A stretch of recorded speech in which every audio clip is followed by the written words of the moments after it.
your association can do to make a big impact on your community association.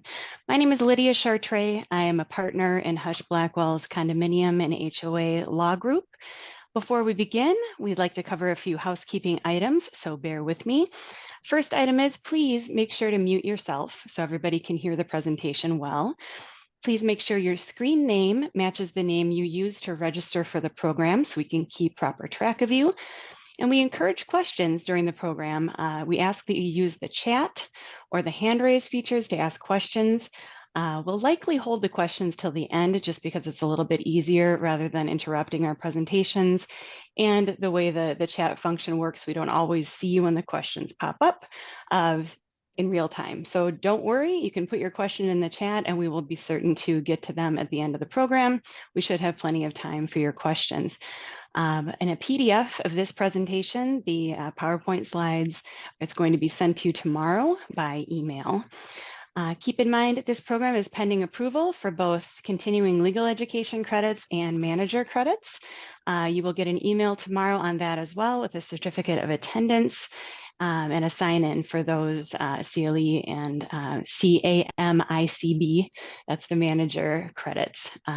You also get a program survey, which we'll talk a little bit more at the end about, and a copy of this recording so you can watch it again and again because it's going to be so riveting, trust me. I got a few chuckles there from my team. Anyway, so what we're going to do, or you're going to hear from a few of us on the team this afternoon. You'll hear from me later, so I will save mine for later, but everybody is going to introduce themselves before they speak. And I'm right now going to throw it over to my colleague, attorney Sean Anderson, who is going to speak with you first today. I'll let Sean get his video and microphone ready. Looks like he's good to go. So Sean, go ahead and take it away. Hello, I am Sean Anderson. I am an attorney here with Husch Blackwell. I work with the condo team with the beautiful people here, and also attorney Dan Miskey, MIA. I have been an attorney practicing in litigation for nearly 8 years now, and I've been at Husch for 2 years. And by way of background, I've lived in condos for the last 10 plus years. So I'm licensed in Wisconsin, Minnesota, Ohio, New York, and Iowa. And I've been practicing across those jurisdictions for quite a while. And it's something I'm used to is the multi-jurisdictional practice. So that's a little known fact about me is that although I am here in Wisconsin, I make my way out into the world here. Next slide. So first, we're going to talk today about the little things, collections and fines.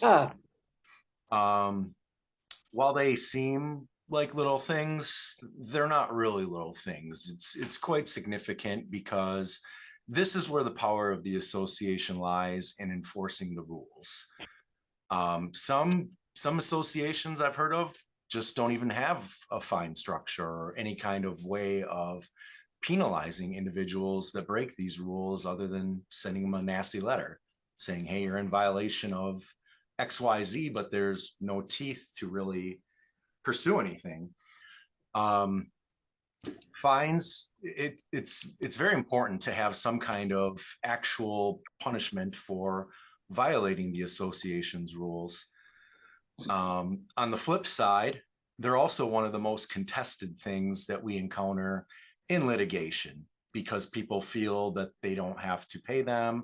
People feel that they were targeted by the association. People feel they were issued the fine out of spite or because the board president doesn't like me. There's a whole slew of reasons there.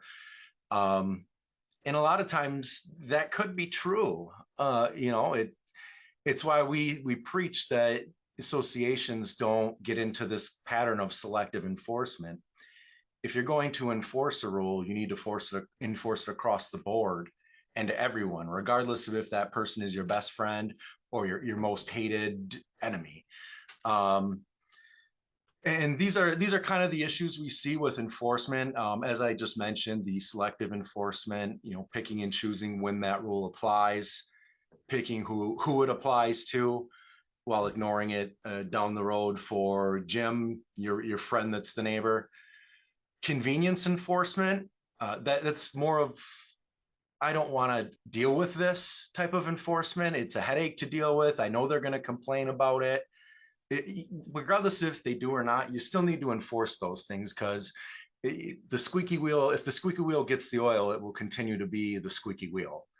And then if you start enforcing it against someone else, they're going to say, well, I know so-and-so does this all the time. Magic enforcement, that's kind of when it just magically appears that this rule suddenly applies to someone, even though it's been that way for quite a long time. There's a lot of underlying things often going on when magic happens. uh, again, it's across the board. Equal enforcement is what's important here. Being consistent, uh, it applies to everyone. Next slide. And these are kind of the things we look at while enforcing the rules. It's pretty much the golden rule. Treat people the way you want to be treated. You want to enforce them respectfully, progressively, and consistently. Um, is Are you making it seem personal? Because if they perceive it as personal, it's going to seem personal to them, especially if they're yelling at you and you're yelling back. It needs to be even keeled, methodical.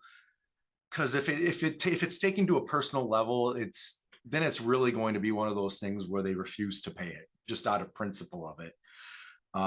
The other thing to consider is that neighbors talk, and you can't always control those conversations. So that's why I say that the consistent enforcement is important, because these neighbors will talk about they enforced it against Bill but not Jim, and this is not okay, and you just don't want that to happen because that'll quickly spiral out of your control. Next slide. One thing we recommend is a collection policy. You want to outline the actions that are taken by the association for violations. You want to make it very clear what's going to happen if you break the rules. You don't want to make a mystery. Are you going to find the person? Are you going to warn the person? Is it $100 fine? Is it a $500 fine? You want to make it so that they can look at it and say, well, if I here's what happens if I break it once, here's what happens if I break it twice. And also leaving it open for the egregious or the heinous kind of violations. So having a collection policy that addresses all of that is important. You also want to address the procedures for getting the money, and when it's due, what happens if they don't pay you. You just want to make everything very obvious to whoever, and it's very clear, very easy to read. And so when it comes time for me to argue why this fine is appropriate, I'm not pointing at some vague language that says the association can fine whatever to whomever for any violation of the docs. And it's just not a good look when I can say, well, Your Honor, here's step one, step two, step three. Here's how they enforced it, and here's why this is appropriate. It's always nice to have a little walkthrough as far as what you do and how you do it. And again, having that written out and having that available is important. There's other parts to this too, is what happens when they disagree with the fine. They need to have some kind of due process, some kind of procedure that's fair to everyone if they believe that they're being targeted for bias or some reason that you typically hear about. And not hiding the ball is very important here. Next slide. Much like I was getting at here is the due process. It's enforcing it equally and fairly. That's essentially what due process is. And while this is a concept that's more reserved for true law, the true practice of law, it should be your association and how it's ran as well in its governance of its members. You want to make sure that you're running the process fairly, that they have the ability to be heard by someone other than the board. And we recommend that's done typically through a grievance committee, 3 random members of the community, not board members, that hear both sides and make their own decision. Again, this is great when it gets to court, because then it's easy to say that Well, they had their appeal of it with the grievance committee, and these are non-board members. These are three random community members that made the same decision or that agreed with the decision of the board. Like I mentioned earlier, having a fine schedule, making it very clear for what kind of amounts they'll be looking at for breaking the rules. Giving people notice, that kind of goes with the due process. Is if you're going to fine someone, don't just fine them and put it on their bill. You send them the paper up the file. Again, as the litigation attorney that would inevitably handle these things, the more notice I can show that they've been given, the less it goes to them. Their argument goes away that when I show, here's the warning, here's the fine, here's this, that, the other, it just makes it look better. It looks like they had the opportunity to truly resolve it versus here's a fine, you can't do anything about it. Now we're going to sue you over it. And it really, again, it eliminates those biased issues saying, Jim on the board didn't really like me. Could it be a neighbor that doesn't really like them? Maybe, maybe not, but at least it gives some kind of different decision other than the board.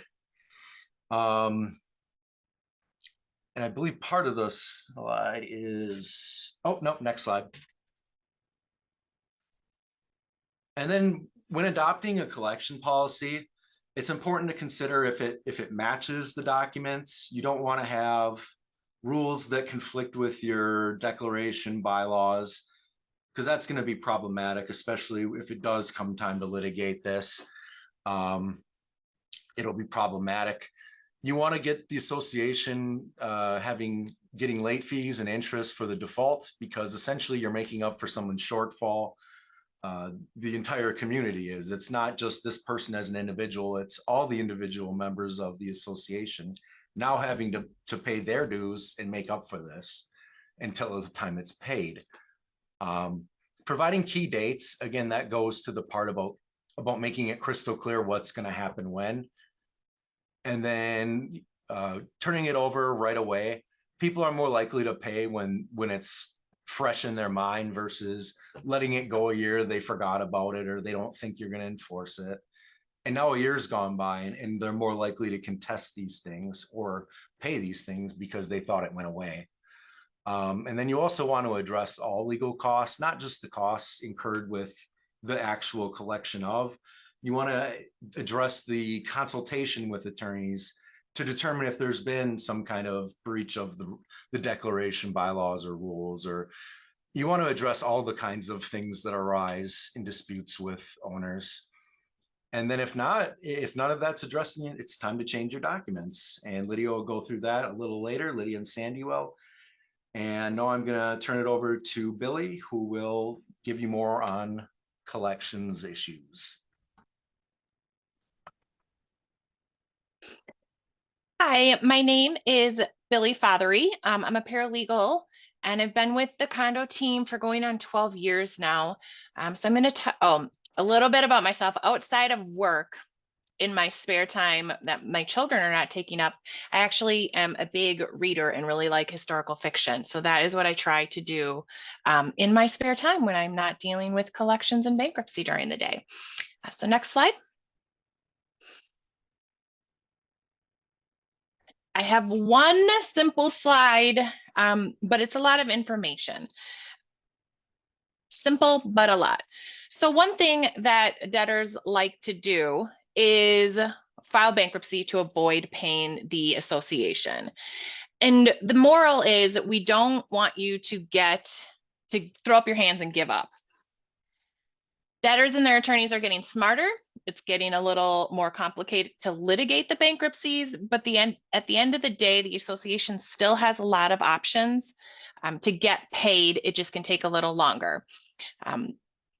So as I said, the debtors and their attorneys are getting a little smarter. So one of the biggest things that they're doing is trying to strip the association's dues. Say that the association's owed nothing, they're not a secured creditor.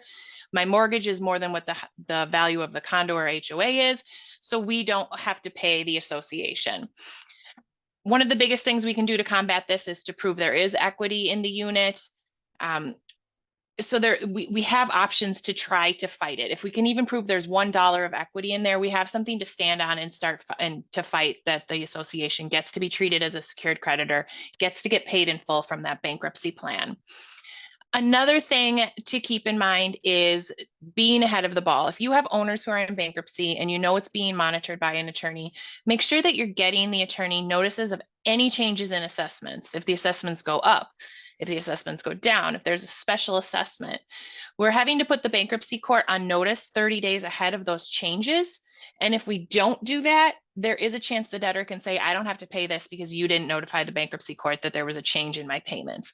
So it's really important to when you have an owner in bankruptcy to really be mindful of what's going on as far as assessment changes and be in communication with your attorney.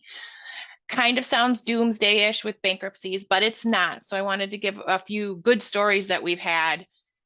Again, they take time, but there's always options. One of the big ones we had an owner who was in bankruptcy for 5 to 6 years, or not bankruptcy the whole time, but collections for 5 to 6 years. Filed multiple bankruptcies, in and out of bankruptcy. He never would complete a plan. It would get dismissed. We'd get a little bit further in our collection and foreclosure, a little bit further. Each time we do something, take a step, he'd file bankruptcy. A year later, he's out of bankruptcy because he wasn't making payments. Start the ball rolling all the way up to where we're trying to have a sheriff's sale, trying to confirm the sale, bankruptcy. But at the end of the day, he was not able to complete his bankruptcy because he could not get a feasible plan to pay the association. He ended up having to sell his unit and the association got paid. Did take 5-6 years to get paid, but they got paid almost $30,000, including all attorney fees. So again, all is not lost. It just takes a little bit more work to get that. We had another one that we're doing the same thing right now, and a program is stepping in to try to get this debt addressed with this owner. This one had the same thing with a lot of attorney's fees, and they really didn't want to pay all the attorney fees, but the same thing at the end of the day, they're obligated to pay those. It becomes part of their assessment. One more thing to keep in mind is special assessments. We're dealing with a bankruptcy right now where it had an ongoing special assessment that took 4 years in monthly payments. Because it was one special assessment, $6,000 spread over 4 years, the bankruptcy attorney for the owner wanted that all included in the bankruptcy plan. So, and there was only about a year left of those installment payments. So now instead of this owner having to pay that last year of that special assessment going forward, that debt's now all put into the bankruptcy plan, and the bankruptcy takes 5 years. So instead of the association getting the rest of that money over 1 year, they're now going to get it over 5 years because it got included in the bankruptcy plan. So it's one thing with extended special assessments. I always keep that in mind versus separate special assessments for each year, rather than one large one that goes for so many years in case an owner files bankruptcy. And now I'm going to hand it off.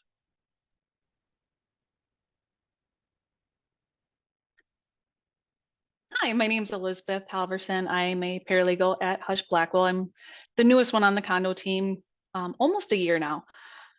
Before that, I worked in mortgage foreclosures, defaults for 17 years. So I am kind of used to the whole idea of everything that's going on, just still learning the condo part. All right, next slide, please. Okay, foreclosure filings, they're gonna go up.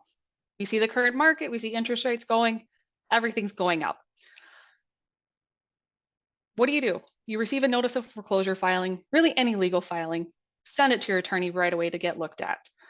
You want to make sure that the association's interests are always protected. We will take a look at everything to see what we need to do, what the association needs to do. You get notice of a foreclosure for the mortgage company.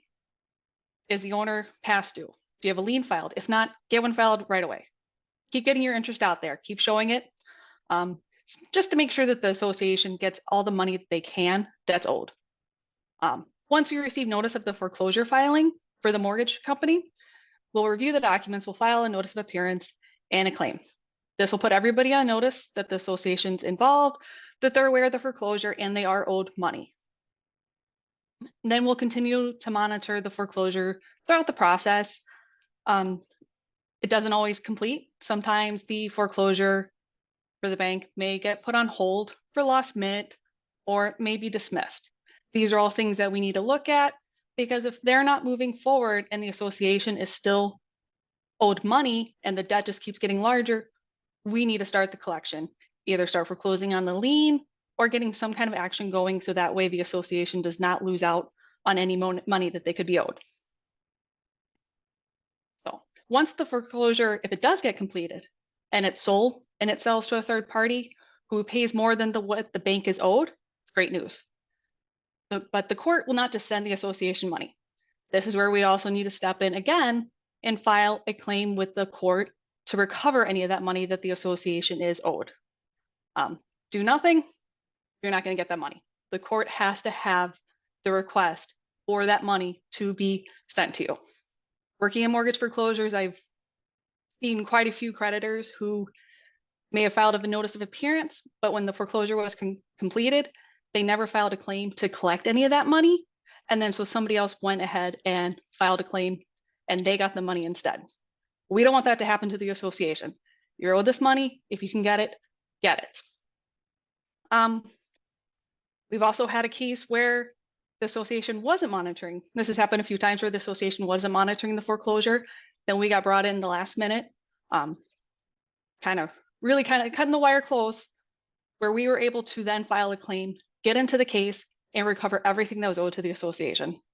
If nothing had been done, then they would have been out, years worth of assessments. No association wants to go through that.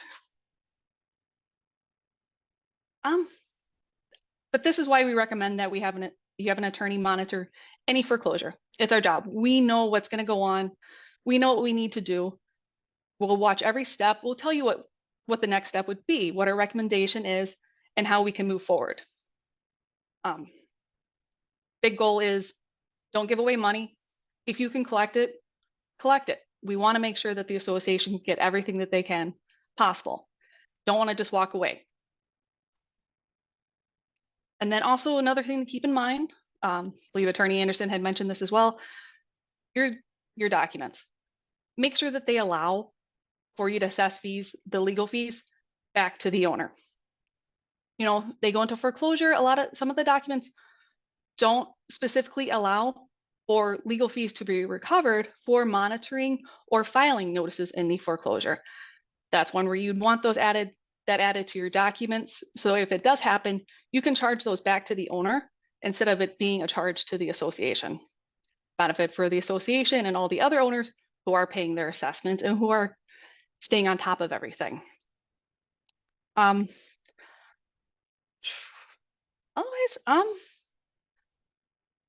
sorry, I'm a little brain fogged today. But that will put me back to Sandy Chapman, and she will go over amending of documents. Good morning. I'm Sandy Chapman, and I am a paralegal also on the condo team. Some of you may know me from the collection side, but I've been transitioning to the governing documents, and so am wearing a different hat and assist Lydia with that work. A little known fact about me, in another life, I was in sales, and I found that I was very good at it because I believed in the product. Well, I really believe in our legal document review, and let me tell you why your association should consider it. Next slide, please. Are your documents over 10 years old? This past week, I had one that was actually over 50 years old, and it was handwritten and microfiche. Do any of you remember microfiche? It was pretty awakening for me. So there's lots of interesting things, but over 10 years old, you really want to have them looked at. Do the documents still refer to the declarant who's long gone? And everything you read in that declaration says declarant this and declarant that. You want to try and get rid of that language. The insurance language, does it follow the statute? That's something that we have been seeing a lot of, and associations are updating their documents so that it follows the statute.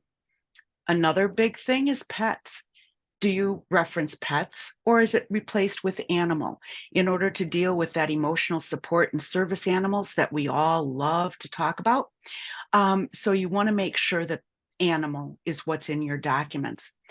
The other thing is child. Have they been properly used in the documents to avoid those fair housing issues. Next slide, please. We can help with this because having those documents correct at the front end is a lot easier and is a much smaller problem than if you have to deal with it at the back end and undo something that has been done incorrectly. Next slide, please. Well, you may ask, what is that legal document review and why do we want to consider it? Well, it's a 3-year program, and the first year includes the most meat of the program, which means we go over all of your documents, we fill out a checklist, and then we combine that into a letter outlining what those findings were and our recommendations. You'll find that we do things that we recommend immediately, and then we do things that just recommend things that we say you should consider. Sometimes you do all of it. Sometimes boards have considered bits and pieces of it. So you have your option once that has been presented to you. Another big advantage is the 48 12-minute phone calls with an attorney. And you know how great that is when you can talk to the attorney for that 12 minutes and it's free. And an attorney will also attend one meeting a year, up to an hour, and that's either with the board or owners. So that too is a great advantage. And then there's years two and 3. In years 2 and 3, you still have each year 48 12-minute phone calls with an attorney. And remember, I want to preface that it's a phone call. It's not emails, because in emails, you're looking more for an opinion. And so you want to call them, pick up the phone. They will talk to you. And again, the attorney in each year will still attend one of your meetings, either board or owner, up to 1 hour. So you're getting a great value for the dollar. Next slide, please. And the results can surprise you. Sometimes we have found that the unit numbers on the plat are not consistent what the numbers are for the association that they have in their records. The number of units is incorrect, which throws off the percentage numbers. Or units have been changed and they haven't changed the percentage of that unit. All of those different things, or the governing documents are inconsistent, which definitely creates a problem. Your declaration is going to be superior. That trumps the bylaws and the rules. The bylaws come next, and then your rules and regulations. So if your rules say something that are inconsistent with either of those two documents, it's not going to fly. So you want to make sure that that all goes together. And the same is true if the bylaws say something that contradicts the decks, that's going to make the decks rule, which sometimes is not what you're looking to do. But then at the end of the day, the law trumps everything. So we want to make sure that all of that goes together and that your documents all relate to one another and work well together and comply with the law. It's so important for the association. And it makes it easier for the boards too, to have something that's consistent that you can publish and say, this is what we follow. Next slide, please. And what if we recently updated your documents? It's what Lydia does all the time, and we may have done your documents in the last couple of years. We have a slightly altered form of the legal document review that is still very beneficial for the association. So take a look at that. And next slide. Contact me for more information, and I'm happy to talk to you either by email or by phone, and we can give you all of those options that would best suit your association. Thank you for your time, and now Lydia is going to tell you the meat of it. Thank you, Sandy. So continuing on our theme of document amendments and the small things you can do, it's important that you know that for any association, can you guys hear me? My view just went really goofy. Let me see if I can get some thumbs up here. I think we're good. Okay, thank you, everybody. Thanks for weighing in. All right, so if you're not ready for a full document update, or perhaps the legal document review seems onerous, or you're just not ready as an association, there are some small things that your association can do if you want to just focus on those things in the short term and then perhaps look for a larger project later.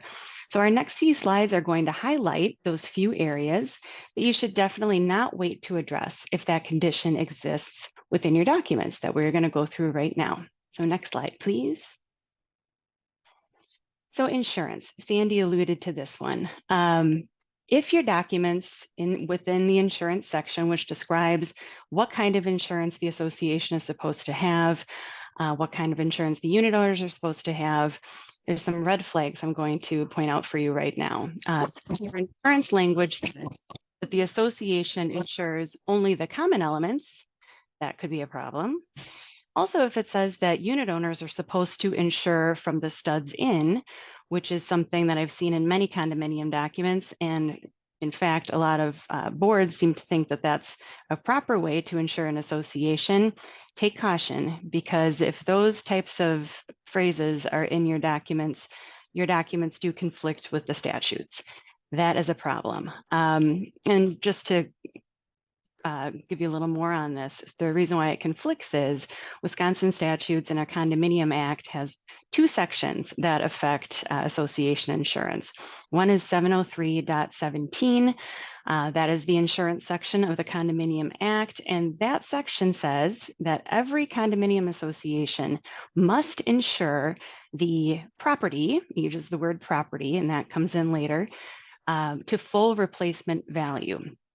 Property, then, we have to look to a different section of the statutes where the definitions are, and that is 703.02 sub 14, if memory serves.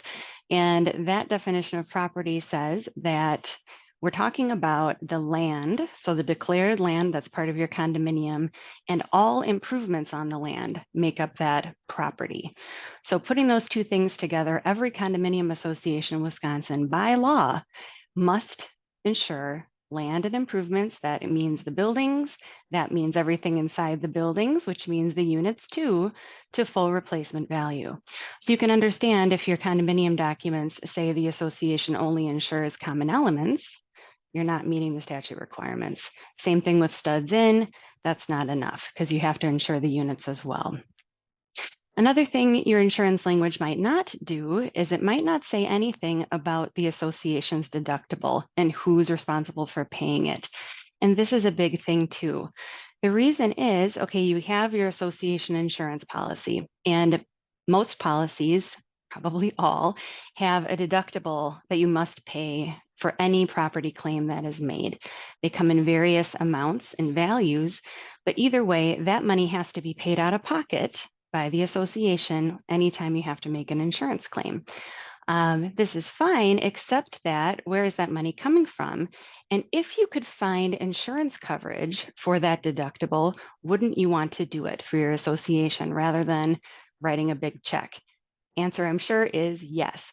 So there are things we can do within your documents to allow the association the ability to find coverage for that deductible from the unit owner's individual insurance. It just takes some careful maneuvering with language. We can figure out where the best place to put that is in your documents. But these are the kinds of things that you want to do with your documents. Otherwise, you're missing out on maximizing that insurance coverage available anytime there's a claim. Again, this has to be covered in your documents specifically, or you will not have that ability. Next slide, please. So fair housing. Sandy also alluded to these. She set them up very nicely for us. So here's an issue that keeps coming up, and we love and hate hearing about it because it's endlessly frustrating for condo boards and managers and us as your legal counsel. HUD. HUD has decided that if you are talking about an emotional support animal or a service animal, then those things are not pets anymore. And the problem is most condominium documents are written with language referring to pets because in everyday speech, that's how we refer to the animals that live in our household. So now we have a problem with that. So take a look at your documents. If you see pets, let's talk about amending that, because the last thing that you're going to want to happen, it's hard enough dealing with folks that are asking for emotional support animals and service animals as an exception to your rules to begin with. But then if they have the further complication of all of your rules that relate to animals within your documents refer to a pet, this emotional support animal owner or service animal owner now can say, those rules don't apply to me and my animal because my animal is not a pet, according to the definition in federal law. You see the issue. So these are the things you want to look for in your documents. And it's a real easy fix. I mean, we're just talking about changing pet to animal, and all of a sudden you're much better protected. So it's something to look for. The other issue Sandy brought up was children.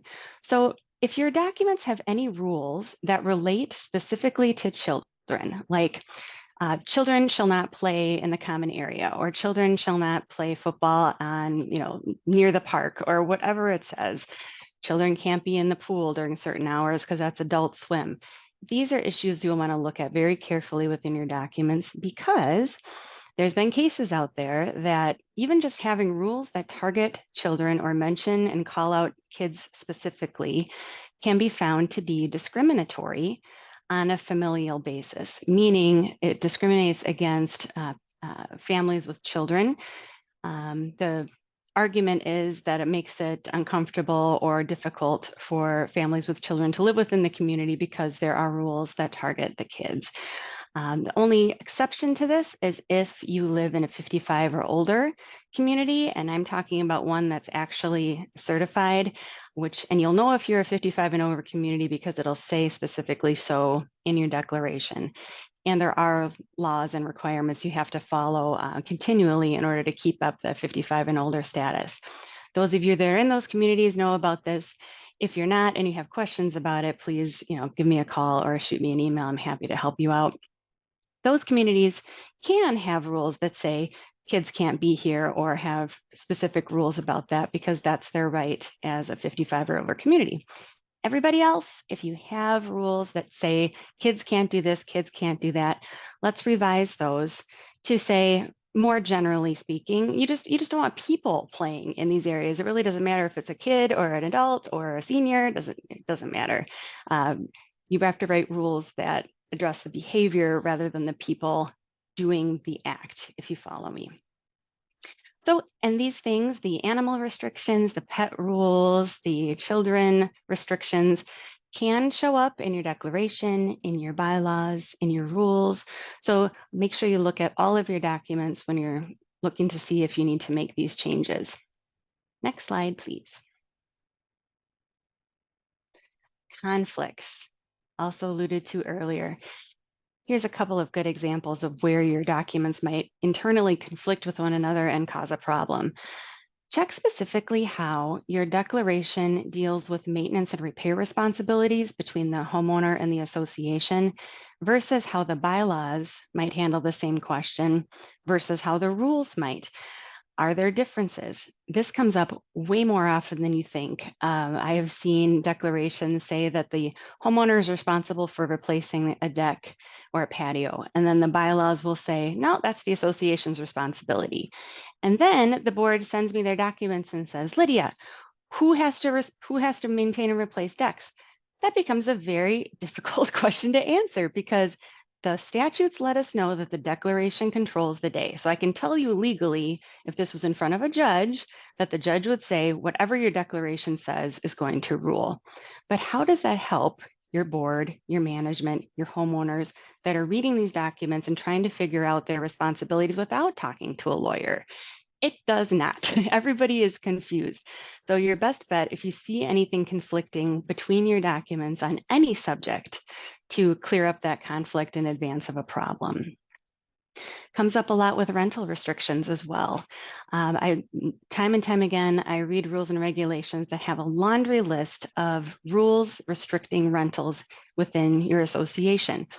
Some rules are okay to be in the rules and regulations. Some restrictions really do need to be in your declaration or bylaws to be enforceable. Some examples are if you're trying to set a cap on the number of units that can be rented at one time, that really does need to be in your declaration or bylaws, not just your rules. Same thing with if you have a rule that says owners have to occupy the unit for a certain amount of time, a year, 2 years, before they're eligible to lease. It's a great rule because it does help promote owner occupancy. It helps discourage investor ownership in an association. So I'm not saying it's a bad restriction. It's a good one, but it does need to be in the declaration or bylaws. The reason is there was a Supreme Court case from Wisconsin. Gosh, I'm not even going to do the math. It was from 2009, quite a while ago, but we don't have a whole lot of case law affecting condominiums in Wisconsin. So this is one that sticks in your head. But basically, the long and short of it was this court said, if you're going to have use restrictions that say basically one unit can rent and another unit cannot, those are the kinds of things we need to have a supermajority vote on. So it has to be in the declaration, it has to be in the bylaws, not something that the board of directors themselves can put into place. So those kinds of restrictions, keep in mind, if you see them in your rules, they're vulnerable. They are subject to challenge by an owner. So if you want to make sure that you have these rules and they stick, it's best to run them past your attorney to make sure that they are in the right spot in your documents and you are set up for success with those rental restrictions. Next slide, please.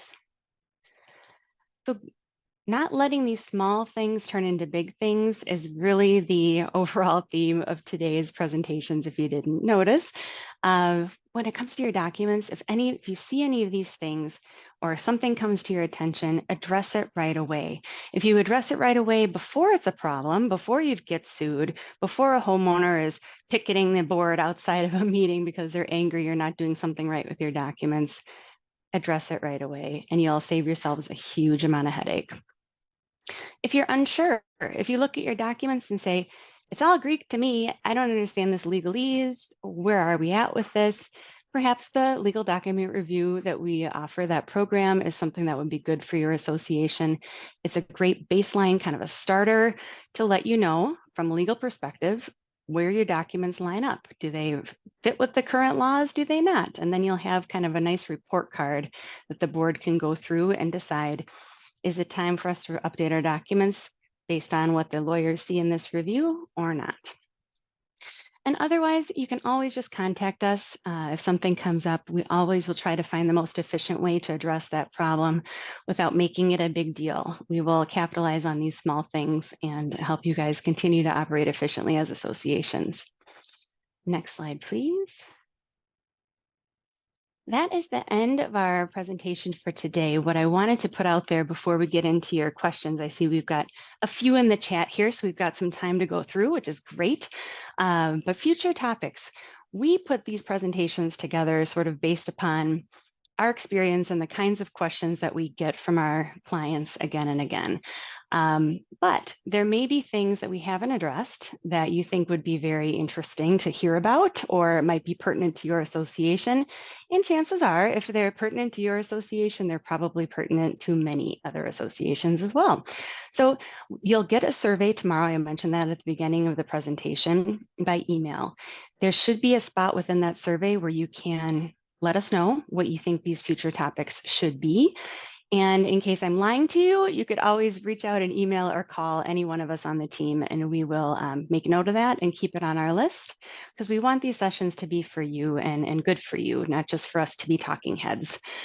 So thank you for that. And with that, I don't know if we have another slide to go to here. The thank you slide, of course. Thank you. So my teammates can come back on. Here we all are again. I just want to thank my team so much. Aren't they great, you guys? They really do know their stuff, and they help out on such a regular basis, and we can't do it without them. So thank you, everybody. I see, for fun, should we do a hand raise? Jackie, do you want to unmute yourself so we can hear your question?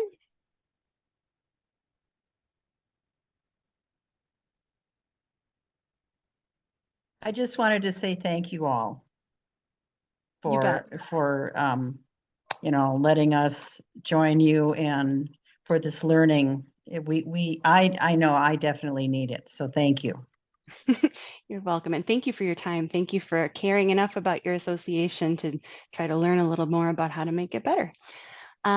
Let's go through. Does somebody else want to Yeah, I saw a couple questions that I can address quick. Cool. The first one was, how do you know someone's in bankruptcy? What should happen is the owner lists the association as a one of its creditors, and you would get notice in the mail of that bankruptcy. If you get that notice, it's very important to let your attorney know, because there are deadlines that have to be met to file claims to have any ability to get paid out of that bankruptcy plan. Sometimes it does happen where the owner doesn't list the association. There are remedies if it comes out that they didn't list you, you didn't get notice, and you actually are owed money. The biggest way to avoid that, though, is 60 to 90 days, send owners to collections. We're always doing bankruptcy searches. So if we get those files early, we're going to find out about that bankruptcy, whether or not you were notified. So just a good rule of thumb, 60 to 90 days delinquent, you should send that file for collections. The other one was on probate, which we didn't cover in this. We do a lot of probates or deal with a lot of situations where owners have passed away. Even if we can't locate relatives or no estate has been opened, the association still has remedies. We do something where we petition the court for a special administrator, basically a person to accept service on behalf of the deceased owner. So there's always remedies, and we can do that whether we know the relatives or not, because if we can't find relatives, we can publish. So again, nothing to deter you from collections. We do have the ability to deal with those situations. Thanks, Billy. I think I saw a similar question about foreclosures. Was it how do you find out if an owner is in a mortgage foreclosure? Liz, do you want to answer that one? Yep. So if for the foreclosures, you should be getting served, or your property management company should be getting served. That's also one thing to make sure that your registered agent is up to date. So that way the right person gets served, because that is what those companies should be looking at before they file, is to see who the up-to-date registered agent is. If it's, a president that has been gone for 3 years and moved to Florida, definitely make sure you get that updated. But you should be getting service. If there's something weird that happens, you might get something in the mail. But if you get something you're just not sure, let us know. We'll take a look at it, and we will determine if more is needed or what we need to do. Excellent. Yeah. So Sean, I saw a question about collection policy. It says, in what ways would a collection policy not match a condominium's documents? I know we're talking about make sure that your policy actually matches what's in your documents first. I think you're on mute. I was. The short answer is there's a lot of ways. Just some ways off the top of my head. If you're putting a 12% interest rate in your collection policy and your declaration says you can only ask for 6, or the prime interest rate or whatever it has. Other ways are rules that may not necessarily match with the documents. Again, pets, that's a big one where it's they want rules pertaining to the number of dogs, cats, whatever you can have. And then it conflicts directly with what's in the declaration, if such is defined in there. Again, these declaration bylaws and rules, they vary all over the place. We see them all the time where things that should go in a declaration are in bylaws, or sometimes they're just kind of mixed together as one. I've seen bylaws in a declaration described as such. So it depends on what the docs say, and it's different between every association. The important part is knowing what the docs say and making sure that anything the board enacts isn't contrary to those documents. Notably, like I said, with a collection policy, especially, because you can get into some hot water if you're trying to pursue things you can't pursue. It's a really good point. I've actually even seen in some documents, like in either the declaration or bylaws, it'll say you can charge a late fee or have interest. So if we're having a collection policy that normally will say a late fee, and that's something that can be potentially problematic. So these are like little trip ups, but rest assured, if you called us and said, hey, we'd really like a good collection policy, can you write one for us? That's something that we'll be looking at for you. So you don't have to worry about it. We always check to make sure there's nothing conflicting within your declaration or bylaws for setting you up for failure somehow. That is not our aim. So good to know. I can do the next one too. Yeah. It's how do we form a grievance committee? With the standing committee, is it possible that an offender may be on the committee? A grievance committee would be a part of the collection policy. You would define, who it consists of and, just how it's formed, who's reached out to in the event that it's needed. That's all really defined as part of the collection policy. And as far as the offender being on that committee, no, the answer there is no, because it's three people that have nothing to do with this. And that includes the board and the offender or offenders. So no, yeah, they wouldn't be on that committee. Right, we rate them with those kinds of things in mind. So it's kind of the way we'll present it to the board. If you wanted to see what we recommend for a grievance committee, it's very step by step. You just follow along. And so it's kind of foolproof that way. We've thought through all these things. They keep coming up and we keep learning and getting better. Let's see, what else do we have here? Do you recommend every 10 years for a document review? Absolutely, yes. I would say maybe even maybe like 5 years, I guess, at the most. The issue is this. So why do you need to update your documents all the time? It's because the laws change. And if the laws change and now your documents conflict with it, you might have a good reason to take a look and update. Also, just the way we communicate with each other and do business together changes over time. Before COVID, were we even thinking about having to do virtual meetings? No, but that happened, and all of a sudden, all the documents were very deficient because they didn't say anything about the ability to meet virtually because it never came to mind.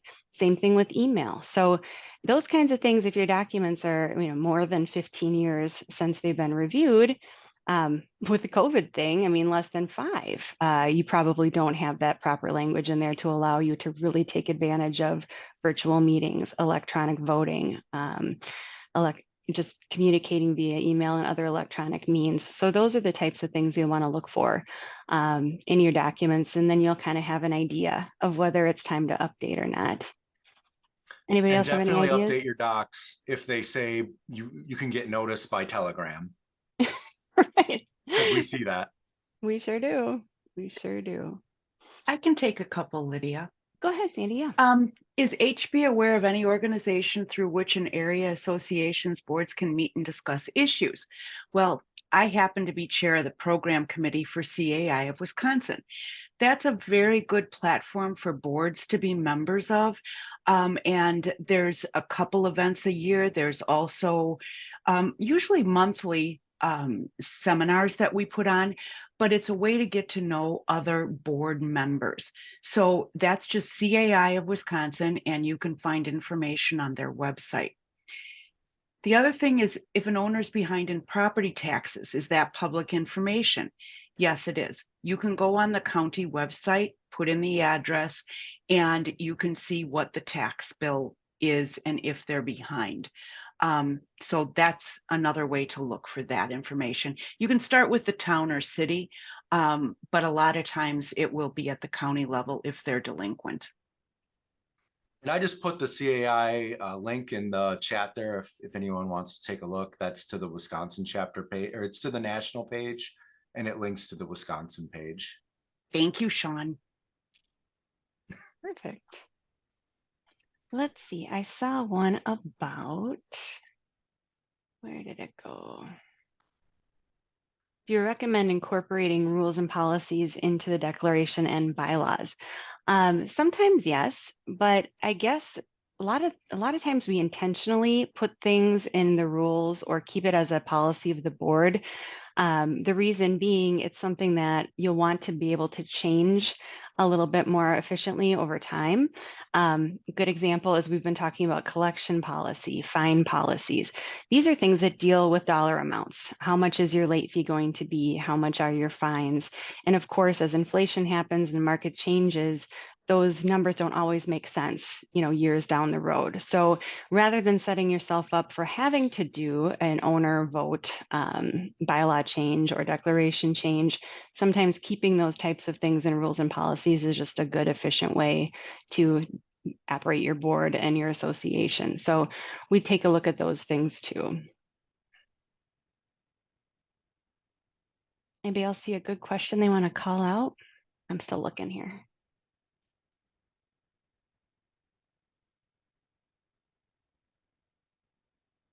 Someone asked about communicating with owners once they are in foreclosure. We actually, as soon as they're sent to collections, we recommend you stop talking to them about their account. If there's something going on, there's a water leak, other things outside of their account, go ahead, you can keep talking to them. But if they contact you about their account and the balance and what's going on, just say, nope, I'm sorry, you're with the attorney, you have to contact the attorney. It just helps. We want to make sure we always collect everything that's owed to the association. Once it's in collections, you don't have the most up to date as far as attorney fees and interest that are now on the account. So it's just easier. Make sure, nope, here's the attorney's number. You need to contact them. Makes us the bad guy, keeps you guys out of it. Much easier. So one of those things we recommend once it's sent. Great. Laura, I see your hand up if you want to go ahead.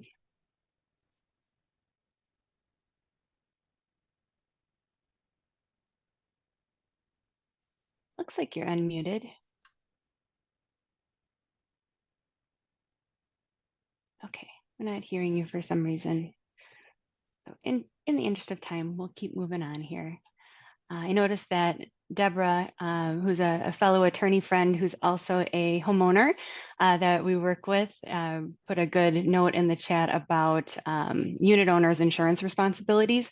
One thing I did not mention is that, yes, of course, unit owners should be insuring their personal property and contents within their unit. That is not something the association is responsible for insuring. The old wonderful analogy that everybody brings up is if you could flip your unit upside down, the stuff that fell, that would be your personal property contents. Everything else is usually considered a fixture or part of the real property that's insured. Also, unit owners should have their own liability insurance. The association carries that as well, but for things that happen within their own unit, having liability insurance as a homeowner is a really good idea too. And all of these issues can be discussed with your insurance agent as far as the appropriate amounts and things like that. So thank you, Deborah, for that comment. That's great. Another one is if you add use restrictions, so do you need to add those to the bylaws or declaration, or can you do them in the rules and regs? Janine, that is a great question. Because here's the deal. I mean, if we're being practical about this, everything you put in the rules could be determined to be a use restriction, right? Because we're trying to say, you can do this on the property, you can't do this on the property. And a lot of that is in the rules. So I guess arguably with that case law I talked about, which is the Apple Valley case from 2009, it could be arguable that certain use restrictions within the rules fall under that case and really should be in the declaration or bylaws. We haven't crossed that bridge yet. So because the Apple Valley case was about rental and use restrictions specifically, that's how it's been applied over the years since then. I think it's more important to determine if the rule can stand on its own and it can be in the rules and regs, or if it conflicts with something in the declaration and bylaws, you have to be more concerned about that rather than thinking I have to put something in the declaration or bylaws. And we can talk more about that if you have more questions for sure. Anybody else see a good question? Even if you don't know the answer to it, you can just read it and one of us will answer.